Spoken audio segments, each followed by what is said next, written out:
Tatak RMN. Oras sa DYHP, alas 5:23 sa kahaponon. Headlines. Uluhan sa itong mga balita, mga kasama, election protest ni former Governor Gwendolyn Garcia bato kang Gobernadora Pamela Baricuatro gibasura sa Comelec. 10 City tukuron alang sa mga biktima sa Bagyo sa Dakbayan sa Mandaue. Samtang kagamhanan sa Dakbayan sa Subo may Sabrisar o gaduha ka Devote City alang sa nisigabot nga Fiesta Senior. Mga kata mga headlines.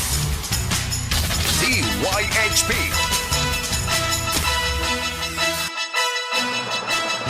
Sugbo kay Bisaya ug Mindanao, Pilipinas, maayong hapon kini si Radyoman Aida Tampus mohatod sa itong mga balita news updates. Ano karong Miyerkules, Nobyembre 26, tuig 2025. Kumusta yung kahaponon karon mga kasama? Labi na kay haduol sad ang panihapon, busy ang mga ginang sa panimalay o baka ang naanda ng muandam sa panihapon ang mga mama, mga papa diha nga nagpaminaw, baka lola, baka mga lolo mayong hapon kaninyong tanan. Aniya na ito mga balita ning adlaw Miyerkules mga kasama. Ang Tent City o sa Tent City tukuron alang sa mga biktima sa Bagyo diya sa Mandaue City. Kasama mo sa balita Radyoman Khen, Galinea. DYHP Tatak RMN Report. Muhatag og 300 ka mga tents ang Department of Social Welfare and Development ko DSWD din sa Central Visayas sa Dakbayan sa Mandaue para gamiton isip temporaryo nga piroy-anan sa mga pamilyang nawad-an sa ilang mga parimay sa pagigo ni Bagyong Tino din sa Sugbo. Si DSWD 7 Social Welfare Officer 2 Mildred Abilan niduaw sa buhatan ni Mandaue City Mayor Jonky Uwano para ipaybaw ang maong kabalambuan isip tawag usab sa mga residente sa Dakbayan nga nawadan og parimay atul sa Bagyo. Subay ni ini ilang gisusi ang pasilong sa Paradise nga nahibutang sa Barangay Gizo alang sa planong ibutang nga Tent City. Tuyo nini mo ang paghimo sa layout alang sa itugod nga Tent City kauban ang koordinasyon tali sa City Engineering Office, Housing and Urban Development Office, ingon man ang Department of General Services. Ang Tent City isip temporaryong puy-anan sa mga biktima sa Bagyo aduri mga pasilidad sama sa kaliguanan, community kitchen, child-friendly nga dapit, supply sa tubig ug kuryente para hamugaway ang pagpuyo sa mga pamilya samtang dili pa sila kabalik sa ilang mga panimalay. Kasama mo sa Dakbayan sa Mandaue ang inyong Radyoman Ken Galinea, Tatak RMN. Radyo mo, DYHP RMN Cebu, the official #1. Radyo mo nationwide. At oras alas 5:26 sa kahaponon, election protest ni former Governor Gwendolyn Garcia batok sa kasamtangang Gobernador Pamela Baricuatro gibasura sa Comelec. Kasama mo sa balita Radyoman Arvie Veloso. DYHP RMN Report. Kasama Aida gibasura sa Commission on Elections kon Comelec ang election protest nga giduso ni kanhi Cebu Governor Gwendolyn Garcia nga ni question sa kadaugan ni Cebu Governor Pamela Baricuatro sa nasudnon og lokal nga piniliay ni adtong Mayo 12. Base sa kopya sa desisyon giduso ni Garcia ang iyang election protest ni adtong Mayo 23, diin iyang gi-question ang resulta sa piniliay tungod sa giingong pagpanglimbong pinaagi sa electronic machines nga gigamit. Sa giduso nga reklamo giprotesta ni Garcia ang 4,000 kapin ka mga clustered precincts sa probinsya sa Sugbo tungod sa giingong irregularidad ilabi na ang pag-reject sa mga balota. Ingon man ang taas nga undervotes o overvotes sa gubernatorial position. Ang probinsya sa Sugbo aduna kini 2.17 million ka mga registered voters, walay labot niini ang Dakbayan sa Sugbo, Lapu-Lapu ug Mandaue City. Sa milabing piniliay si Baricuatro nakakuha kini og maabot sa 1.1 million ka botos, batok ni Garcia nga nakakuha og maabot sa 700,000 ka botos. Subay sa affidavit niini nalakip sa giingong reklamo ang piniliay sa Dakbayan sa Mandaue diin giingong nikagar ang automated counting machine kun ACM ug napakyas kini sa pagdawat sa mga balota subay sa inisyal nga feeding sa machines. Giingong duna usay botante nga nireklamo sanglit dili mao ang nigawas nga resulta sa kandidato nga iyang gibutaran subay sa voters receipt. Adlaw na usab kini mga reklamo sa irregularidad sa Dakbayan sa Talisay, Tudela, Minglanilla ug San Fernando nga giingong naglakip sa reklamo sa paper jams, depektosong marker ug giingong wala magtakdo ang actual vote sa resibo sa mga botante. Sa nasay Gisabayran nga sa Mayo 27 gitagaan og kahigayunan si Bari 4 nga motubag sa maong reklamo. Din matud niini nga kuwang sa ebidensya ang maong pasangil ug wala usab makahatag og grounds alang sa pag-usab ug pag-recount sa mga balota. Gingong subay sa reklamong mga presinto giingong maihaplang ang gipresentar nga affidavits. Duha gikan sa lungsod sa Tudela, usa sa Dakbayan sa Talisay, usa sa Milanilla ug sa San Fernando. Gimug-atan sa COMELEC ang lagda nga nagsaysay nga walay kapasikaran ang reklamo kung mapakyas kini pagpresentar sa detalyadong ebidensya. Mao kini hinungdan nga giingong wala makumbinser ang COMELEC First Division sa pasangil nga adunay anomalya o irregularidad atol sa piniliay nga mo justify sa pagpahigayon og manual recount sa mga balota. Subay niini nagdumili na sa pagluwat og pamahayag si Bari 4 kalabot sa maong desisyon. Kasama mo sa lalawigan sa Cebu, Radyoman Arvie Veloso DYHP Tatak RMN. Radyo mo nationwide. At oras sa 5:30 sa kahapon, nagkagamahanan sa dakbayan sa Sugbo mo isablisar og duha ka Devote City atol sa Fiesta Senior sa buwan sa Enero. Kasama mo sa balita Radyoman Elly Bolonos. DYHP RMN Report. Mu istablisar og duha ka Devote City ang kagamanan sa pagsugbo atol sa Fiesta Senior unya sa Enero. Kini alang sa mga deboto ni Senyor Santo Niño nga way kapuy-an sa dakbayan atol sa tinuig nga pangilin sa balaang bata. Mato ni Mayor Nestor Archival kang usan ini igahin alang sa mga deboto gikan sa lalawigan Sugbo. Kini gawas sa naandan nga istablisar sa kagamanan sa bayan diha sa Plaza Independencia nga alang usab dito nagaikan sa laing probinsya. Na diri sa plaza unya dito sa posibilidad katong dito dapit sa may Block 27 Quarantine Center na to. So duha nga tong Devote City karon yor. Oh, ang sa probinsya ni hanglad ni Mingog. Asa sa province? Dito sa Quarantine Center na to. Si Mayor Nestor Archival luwag hinuon ng mayor nga i-finalize pa ang lugar din ng istablisar ang duha ka Devote City o kini posibleng usahon na lang diha sa Block 27. Kasama mo sa Cebu City Hall kini inyong radyoman Elly Bolonos DYHP Tatak RMN. Radyo mo nationwide. At oras sa 5:31, kini nga porsyon dalit kanato sa DTX 500. Kung naghambin bag mga sakit karong panahon mag DTX 500 na matag adlaw, doon na kanit siya tinikan sa paliya nagsuhid sa insulin function. Kung imong blood sugar, mubo, kontrolado ang imong BP. Ang pag-inom sa DTX 500 matag adlaw, makatabang, makapanindot sa imong tulog, makapugong sa mga sakit-sakit, sama sa hyperacidity, GERD, fatty liver, skin wrinkles, alopecia o gaban pa. DTX 500 are best choice against diabetes-induced hypertension.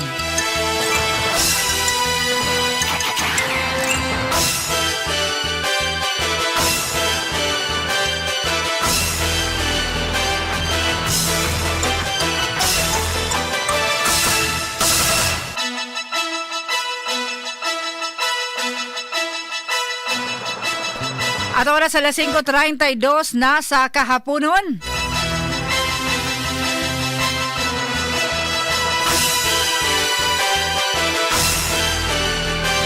Atong ipahibaw alam ni Antong gusto mo audition. Nagsingabot na gyud ang Eden Pass Caroling competition, no? Caroling competition na mahiligon sa caroling nga awit sa Pasko. Pag grupo mo diha, 5 ka grupo ngadto sa 15 ka members sa usa ka grupo ba kasama ang edad 18 years old pataas. Pwede na kamo mo-appeal sa atong DYHP and Eden Cheese Pass Caroling competition. Ang first prize makasama 10,000 pesos. Second prize 8,000 pesos. Ang third prize, 5,000 ka pesos o consolation prizes, 3,000 pesos. O doon na pa yung mga gift gikan sa Eden Cheese o DYHP. Pahimuslin ninyong panahon, gumikan kay nagsingabot ang Pasko mga kasama. Ipaniguro sa DYHP, ingon man sa Eden Cheese o sa IFM. Ng mga pahalipay, ipadangat niya ka ninyo. Labi na kay nagsingabot ang Pasko mga kasama. Ato balikon, November 29, ang caroling competition sa Barangay Hipodromo Gym. Ato ang attendance ana o registration magsugod sa alas 5 sa hapon, alas 4 to sa alas 5 sa hapon. Ang program proper mga alas 6 sa gabi, 5 ka mga grupo, 5 ka mga contestants, 5 ka mga grupo, no, ang magsangka. First come, first serve ha, sa inyong pagpa-audition. Pwede mo maka-anhid diri sa DYHP alang sa pag-audition o mga adlaw alas 9 sa buntag. Ngadto sa alas 3 sa kahaponon. Katong nga grupo diha, katong gusto nga mo appeal og caroling competition kay ninot masan ano mo appeal tag contest. Kada nang manaygon mo nga tag 5 mo ka buok, tag napuo mo sa usa ka grupo, di ba kasamang rina, di ba sadya gyud kaayo. No, kato mahiligon di ala pag pwede mo mag-practice una ang nindot kaayo kay bubo ra gud nga kanta. Bubo ra kayo nga kanang mga Christmas song. 1 to 2 minutes unya i-incorporate lang ang Eden cheese nga jingle mga 3 minutes siguro tanan. Kaya muna ka dali ra ng 3 minutes. Un sa 5 ka grupo, first, second, third unya non-winner duha ka grupo, liman ka nag 3,000 pesos. Mura ra gyud gihapon ikay nakadaog. Gumikan kay naay 3,000 pesos sa mga kasama o gift pack gikan sa Eden Cheese o sa DYHP and IFM mga kasama. Pahimusli ninyong higayon, gumikan kay November 29 na. Samtang sa atong rekorida sa November 28, diya sa Barangay Hipodromo, Barangay Tinago, Barangay Tejero, Carreta, Lorega, pag-anda mo diha og box sa Eden Cheese. Natagamay pangutana na ay cash prize kayo madawat atol sa amo ang pagsuroy plus gift pack gikan gihapon sa Eden Cheese. No, gitudo-tudo na gid ang pahalipay sa DYHP labi na ninyo di ato diskutan mga barangay gumikan kay kamo kanunay no ang naghimo nga overall number 1 sa DYHP ingon man sa IFM. Og isa ingon niini mga pahalipay nga atong ipadangat ato sa nang ipadangat diha kaninyo mga kasama. Eden Cheese Pass Caroling Competition. Ato oras alas 5:35 na sa kahaponon.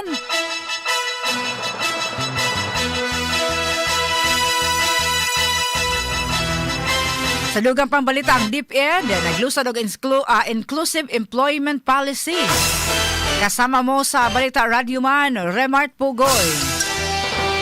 DYHP RMN Report. Kini nga balita hatod kanato sa Life Extension Vitamin D3. Sa detalye sa atong balita, gilusad sa Department of Education kun DepEd ang Inclusive Employment kun IE policy. Ang maong polisiya nagtumong sa patas nga oportunidad sa hiring, promotion ug workplace practices alang sa kapin usa ka milyon nga mga kawani sa naasong ahensya. Mato ni DepEd Secretary Sani Angara nga dili natugutan ang bisan unsang porma sa diskriminasyon sa opisina ug sa mga tunghaan. Gidayeg usab sa government agencies, foreign partners ug civil society groups ang maong polisiya nga giila nga duol na sa global HR standards. Gawa sa paglusad sa IE policy, giaprobahan usab sa Senado ang 2026 DepEd budget amo ay pinakadakong pundo sa kasaysayan sa nahisgutang ahensya. Kasama mo sa balita, Radyoman Raymart Pogoy, DYHP, Tatak, RMN.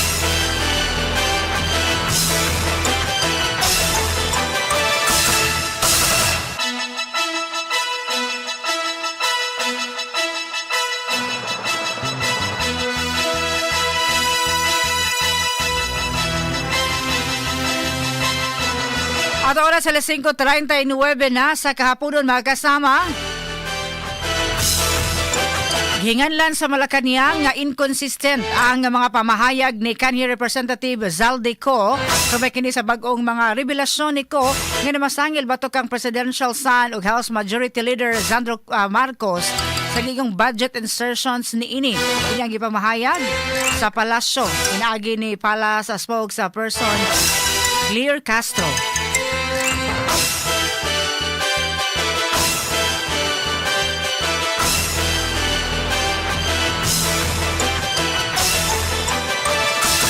Samtang nakigalayo na karon ang ombudsman sa Bureau of Immigration kon BI alang sa pag-issue og foreign travel restriction order kon FTRO sa 77 ka mga individual nga nalambigit sa anumalosang flood control project. Mato di Ombudsman Jesus Crispin Rimulya, ang mga nalambigit naglakip sa mga senador, kongresista, contractor o mga pribadong individual. Samtang insister ni Vice Presidente Sara Duterte nga tataw nga ebidensya sa budget insertion sa 2025 ang pirma matud pa sa Vice Presidente ang pirma ni Presidente Ferdinand Bongbong Marcos Jr. Matud sa Vice Presidente ang tanang ebidensya sa nahitabong budget insertion nasukip kini sa General Appropriations Act dugang pa ni BP Sara nga klarong nalambigit ang presidente sa maong irregularidad gawas nila ni kanhi Speaker Martin Romualdez o kanhi kongresista Zaldico. Samtang 2 milyones pesos nga reward makatumbok sa suspect sa pagpusil o pagkakalas ni Kapitan Oscar Bucol Jr. dito sa Digos sa Davao City. Mukabat sa 2 ka milyon nga reward money gitanyag alang sa makatudlo og makatang impormasyon labot sa responsable sa mastermind sa pagpusil patay kang 3 de Mayo Barangay Captain Oscar Dudong Bucol Jr. sa Digos City. Ang 1 million nga reward money nasuta nga nagagikan kang Vice Presidente Sara Duterte samtang laing 1 million pesos magagikan kang Davao del Sur Governor Yvonne Cagas. Kagabi November 25 gipusil sa wa mailhing mamumuno si Kapitan Oscar Dudong Bucol Jr. sud sa compound niini sa ilang panimalay samtang nag-live sa iyang Facebook account ug sa dihang gipusil kini mga kasama.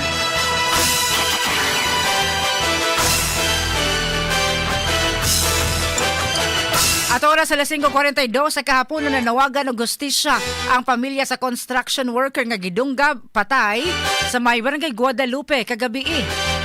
Ang maong patang lawas mga kasama nakita nga nagbuyod kini dapin sa kadalanan diya sa Kabahar. Kasama mo sa balita Radyoman Jane Gallardo.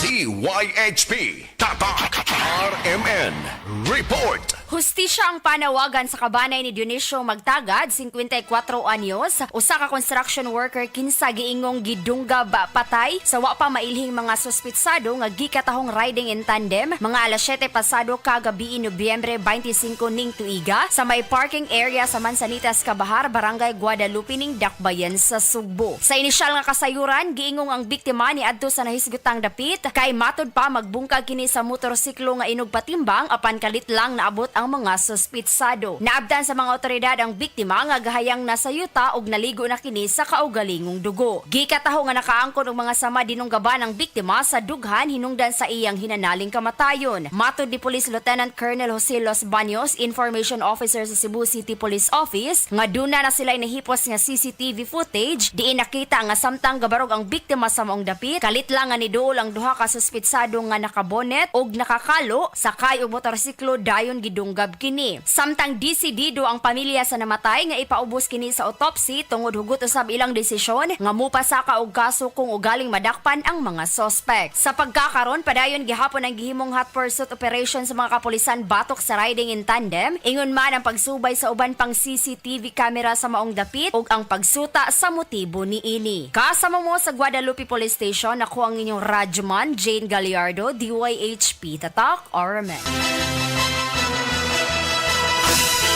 Oras sa DYHP, alas 5:53 na sa kahaponon mga kasama.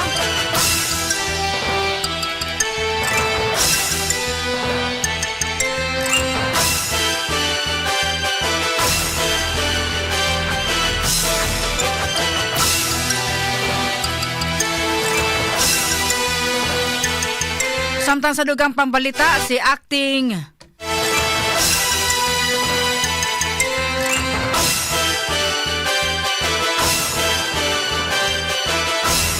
Chief of Police sa Digos sa Police Station mga kasama dito sa Davao gipailawom sa administrative relief matod ni Police Regional Office 7 or 11 PRO 11 Regional Director Police Brigadier General Leon Victor Rossetti. Gipailawom sa administrative relief si Police Lieutenant Colonel Glenn D. Ipong, ang Acting Chief of Police sa Digos City Police Station. Dugang pa ni Rossetti nga human mahibawi ang report nga na-mention ko nanganlan ang pangalan ni Colonel Ipong sa live ni Kap Bukol. Gimaduan gilayon nga iparelieve kini aron mahatagan matud pa og patas nga investigasyon ang panghitabo labi na ang kamatayon sa kapitan. Samtang nagpadayon ang pagpailawom sa investigasyon, giri-assign usab kini sa regional aron pa way makadisturbo or maka-impluwensya sa investigasyon. Sumali Police Provincial Director Leo Alero nga nag-undergo sab og paraffin test si Ipong uban ang lain pang 20 ka individual lakip na ang intel operative, security escort ug ang driver ni ini.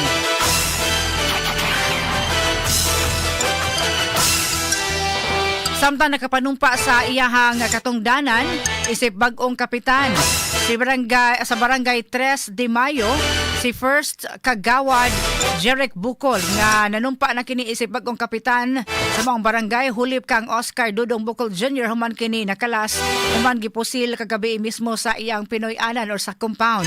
Dugang pa nga dili kini magpanuko nga pangitaon gud ipapanawagan gud ang hustisya o gapatubagon ang responsable sa nikalas sa kinabuhi sa iyang igsoon.